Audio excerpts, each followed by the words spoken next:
Hey, peace, world. Thanks for clicking on another Pay Me No Mind podcast video. I'm the host of the Pay Me No Mind show, Wood or RL Woodson, and wanted to do a live stream earlier today to take a look at tomorrow's big game for a lot of us here in the Midwest, which is the Michigan Wolverines visiting the the Ohio State Buckeyes down in Columbus, Ohio. So keep it kind of simple. Earlier this morning, I realized that my laptop that I do everything on is was that it was down. So I had to take that to the shop to get my guy to look at it, clean it up for me, and hopefully salvage everything that I do on there. So, like I said, I don't have much. It's late at night. I got to get up and kind of get some things in order. Hopefully, I want to say one thing. Hopefully, everybody enjoys the game. Hopefully, it's a good game for both sides. And it's the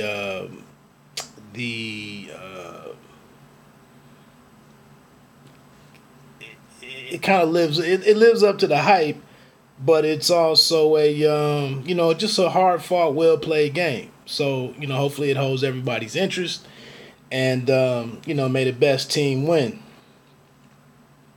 Obviously, I'm rooting for Michigan, and I just think three keys that I'm looking for are the first one is avoid three and outs early, and I like to see Shea Patterson kind of impose himself, on the game, introduce himself to the rivalry, coming from Ole Miss. He's led us, through the Penn State game, the Wisconsin and Michigan State game and everything. And this is the big one. So I like to see him early on, use his feet, use his legs. If it's third and short, hopefully we get some options, some of the run pass options, and extend some drives. We don't have to score early, but at least get away from the three and outs, and if we can score, we can take out the impact of all of the sold out game. It's two 9-1 teams. Is it 9-1? 10-1 teams. Sorry. But yeah, that's how we can, not let, momentum have an early impact, or let the Buckeyes have the early impact. They're going through a little bit of turmoil right now, kind of figuring out what they are and what they aren't, and we need to do things to keep them from being completely confident. So that's my thing. My first thing is to avoid early three and outs. Secondly, I don't think the defense has to be better than what it's been the rest of the first up to this point. They don't have to do anything really differently. I think the defense is ranked number 1 against the pass, and then 14th against the rush. So just be what you've been, and be physical.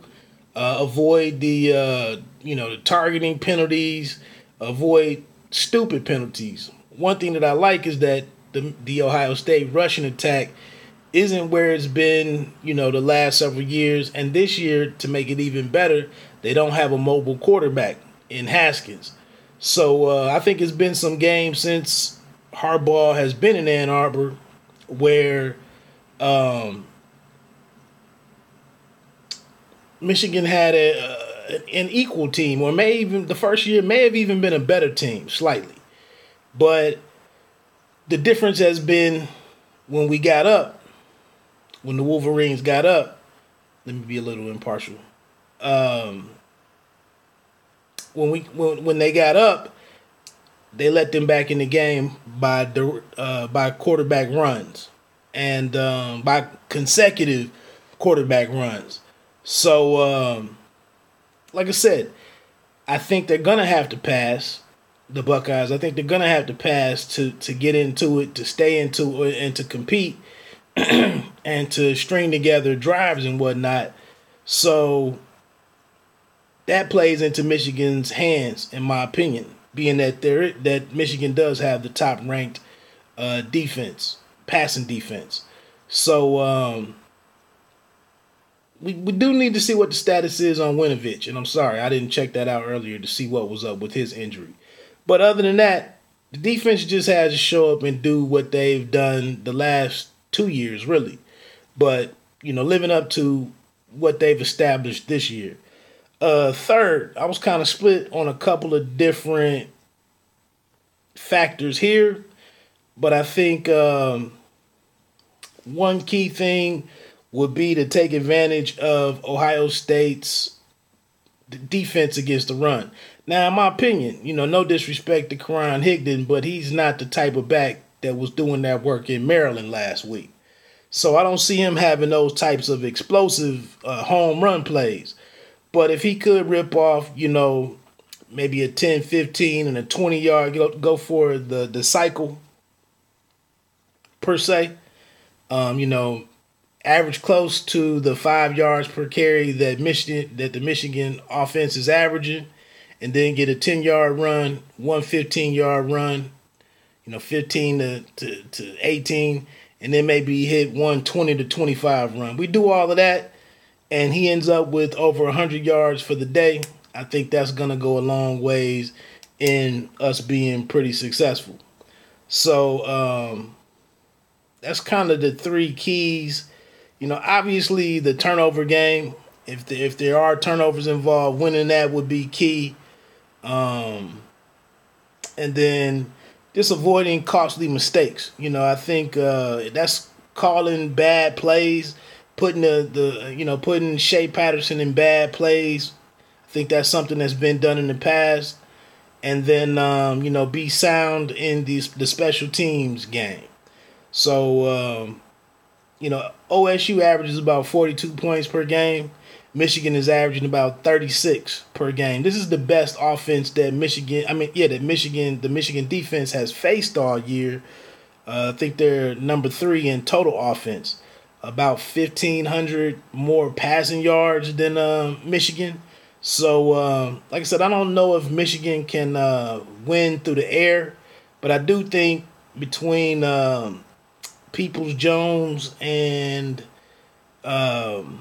maybe Collins, Ty Black is back and doing some big things. I'd like to see. I think we need at least 2 big passing plays tomorrow.